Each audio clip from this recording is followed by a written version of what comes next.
La première fois que j'ai vu ce film, je savais pas dire si j'avais bien aimé ou pas, tellement il m'avait mis mal à l'aise. Mais j'ai revu Orange Mécanique hier et je peux enfin donner mon avis. Orange Mécanique, c'est un film de Kubrick, que vous connaissez sûrement pour 2001 l'Odyssée de l'espace, Barry Lyndon ou encore bien sûr Shining. Ça se passe en Grande-Bretagne, dans un monde dystopique, post-apocalyptique, on sait jamais vraiment, mais un monde étrange, peuplé par des gens étranges. On suit Alex, chef d'une bande de voyous, qui sème le chaos en ville. C'est difficile d'en dire beaucoup plus parce que c'est pas vraiment le plot, mais j'ai pas envie de trop en raconter. Orange Mécanique, c'est un film qui veut mettre le spectateur mal à l'aise. Il rend en quelque sorte le spectateur complice de choses choquantes qu'on n'a pas vraiment envie de voir au cinéma de base. Et cet aspect complice, il est là dès le début du film, puisque le film s'ouvre avec un long regard caméra, avec un travelling arrière de Alex qui regarde le spectateur. Cette proximité entre Alex et le spectateur, elle est d'ailleurs renforcée parce qu'il y a une voix off qui parle directement au spectateur. Ça crée une espèce de lien entre le personnage et nous. L'univers de Orange Mécanique, il est aussi très particulier. On est dans une espèce de futur dystopique, un peu kitsch. Même la façon de parler des personnages est assez étrange parce qu'il n'y a que les jeunes qui parlent avec une espèce de vocabulaire bizarre.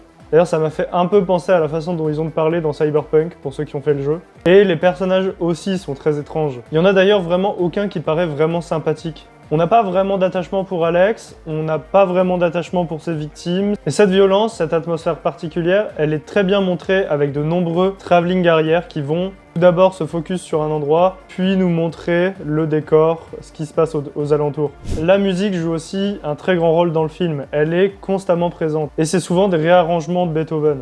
Et pour moi, cette omniprésence de la musique, elle vient renforcer l'esprit malaisant, l'esprit tout le temps palpable. On n'est jamais vraiment à l'aise parce que la musique est très forte, tout le temps, et dans des sons très stridents, d'espèces de synthé très aigus, pas forcément tout le temps agréable à écouter. Alors évidemment, ça traite de sujets très violents, la sexualité par exemple, il y a beaucoup de sous-textes liés au sexe dans le film, et encore une fois, pour moi, c'est compliqué de rentrer dans les détails parce que j'ai pas envie de vous spoiler le film. Mais pendant une grande partie du film, on parle de réprimer les pulsions de violence par une méthode qui s'apparente à de la torture en fait. Et au final, cette torture, elle a pour effet de réduire les actes de violence, mais pas leurs envies. C'est une espèce de réinsertion, mais qui n'en est pas vraiment une en fait. Parce qu'on a lobotomisé quelqu'un. Et je trouve que c'est un sous-texte intéressant parce qu'on parle de quelque chose. On parle de comment un État peut essayer de réfréner la violence par des manières qui sont quand même assez inhumaines. Enfin pour finir, je dirais que Orange Mécanique, c'est un film à voir si la filmographie de Kubrick vous intéresse, mais c'est pas un film que je mettrai entre toutes les mains. Parce que c'est un film qui est profondément malaisant. Je tiens d'ailleurs à faire un gros trigger warning sur des sujets comme le V-word par exemple. Si c'est quelque chose qui vous met mal à l'aise,